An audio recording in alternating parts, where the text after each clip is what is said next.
ನಮಸ್ಕಾರ ಎಲ್ಲ ನನ್ನ ಮಾಧ್ಯಮ ಮಿತ್ರರೇ. ಇಂದು ಸಂಜೆ ಬಿಜೆಪಿ ಮುಖಂಡರಂತ ದೇವರಾಜೇಗೌಡರು ಅಪ್ಪಟ ಸುಳ್ಳಿನ ಹೇಳಿಕೆಯನ್ನ ಪತ್ರಿಕಾಗೋಷ್ಠಿಯನ್ನ ನಡೆಸಿದ್ರು ಅಂತ ತಿಳಿತು. ನಾನು ಊರಿನಲ್ಲಿಲ್ಲ, ಇಲ್ಲಾಂದ್ರೆ ಎಲ್ಲ ಮಾಧ್ಯಮಗಳಂತ ಖಂಡಿತ ನಾನು ಮಾತಾಡ್ತಾ ಇದ್ದೆ.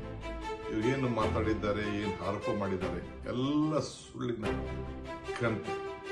ಎಲ್ಲ ಅನೇಕ ವಿಚಾರಗಳನ್ನ, ಪೆನ್ಡ್ರೈವ್ ವಿಚಾರ ಇರ್ಬೋದು, ಬಿಜೆಪಿಯ ಆಂತರಿಕ ವಿಚಾರಗಳನ್ನ ನನ್ನ ಹತ್ರ ತಿಳಿಸ್ತೀನಿ ಅಂತ ಹೇಳಿ ಪ್ರಯತ್ನವನ್ನ ಮಾಡಿದೆ. ಆದರೆ ನನಗೆ ಸಮಯ ಸಿಕ್ಕಲಿಲ್ಲ. ನಾನು ನಾಳೆ ಬರ್ತೀನಿ ಬೆಂಗಳೂರಿಗೆ. ಬಂದಾಗ ಅನೇಕ ವಿಚಾರಗಳನ್ನ ಏನೇನು ನನ್ನ ಹತ್ರ ಚರ್ಚೆ ಮಾಡಿದ್ದಾನೆ ಫೋನ್ನಲ್ಲಿ ಅಂತೇಳಿ ತಿಳಿಸ್ತೀನಿ. ಆದರೆ ನನಗೂ ಆತನಿಗೂ ಯಾವ ತರದ ಸಂಬಂಧನೂ ಇಲ್ಲ. ಅವನು ಏನು ಮಾತಾಡಿದ್ದಾನೆ ಎಲ್ಲ ಕೂಡ ಸತ್ಯಕ್ಕೆ ದೂರ ಆದಂತಹ ವಿಚಾರ ಅಂತ ಹೇಳಲಿಕ್ಕೆ ನಾನು ಬಯಸ್ತೇನೆ. ಬಿಜೆಪಿಯವರು ಮತ್ತು ಜೆಡಿಎಸ್ ಅವರು ದೊಡ್ಡ ರಾಜಕೀಯ ಷಡ್ಯಂತ್ರವನ್ನ ಇವತ್ತು ಮಾಡ್ತಾ ಇದ್ದಾರೆ. ಏನ್ ಬೇಕಾದ್ರೂ ಮಾಡ್ಕೊಳ್ಳಿ, ನಿಮ್ಗೆಲ್ಲ ಅರಿವಿದೆ.